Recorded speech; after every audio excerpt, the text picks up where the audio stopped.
Hello, good morning. तुमचं पण असंच होतं का हो? ज्यावेळेला आपण नाश्त्यासाठी म्हणजे डोसा वगैरे बनवायचा असेल, इडली बनवायची असेल, तर आदल्या दिवशी आपण पीठ भिजवायला ठेवतो आणि सकाळी उठून पहिल्यांदा उठल्या उठल्या आपण ते पीठ बघतो की फुगलं आहे की नाही. तर मी पण आज सकाळी उठले आणि पहिल्यांदा जाऊन बघितलं की पीठ फुगलं आहे की नाही आणि खूप छान फुगलं होतं.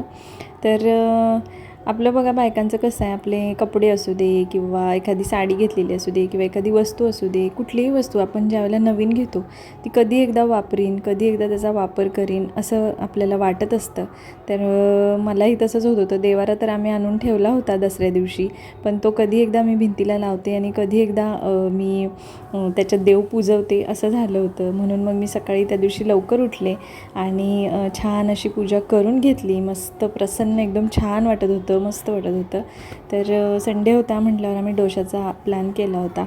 तर पीठ वगैरे छान फुगलं होतं, छान अंबलं होतं. तर म्हटलं डोसे करून घेऊया आणि नाश्ता करूया. तर इथे बघा मस्त असे डोसे बनले आणि आम्ही तिघांनी नाश्ता एन्जॉय केला. आणि भावासाठी पण एक मी छोटूसा डोसा केला होता. तर त्याला एवढा गरम होता तरीसुद्धा त्याला दम निघत नव्हता, तो काढून घेत होता माझ्याकडून. आणि अशा प्रकारे आम्ही डोसा आणि चटणी छान प्रकारे एन्जॉय केली. तर असा होता आमचा संडे. आणि तुमचं पण असंच होतं का? मला नक्की कमेंट करून सांगा. तोपर्यंत सर्वांना बाय आणि टेक केअर.